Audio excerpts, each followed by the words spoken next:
И да ви кажа, много съм доволна. Аз лично много време се боря с всякакви проблеми, особено след раждането.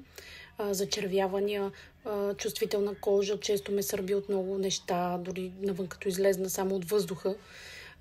Също така често някоя голяма пъпка така се появява на фронта и се чуда как вече да се справям, нали, да я залича. Отделно на това, кожата ми стана много суха, особено пък при наближаващата зима започва даже леко да ми се лющи, да ме дразни и да се зачервява. И за това много време търсих продукт, който да ми помага, нали, в ежедневието, тъй като много време не мога да отделям за сутрешната си грижа. И сега ще ви покажа една пяна, която открих на компанията T&D, на Vitaderm, за чувствителна кожа. По принцип е за всеки тип кожа, така че всеки може да опита.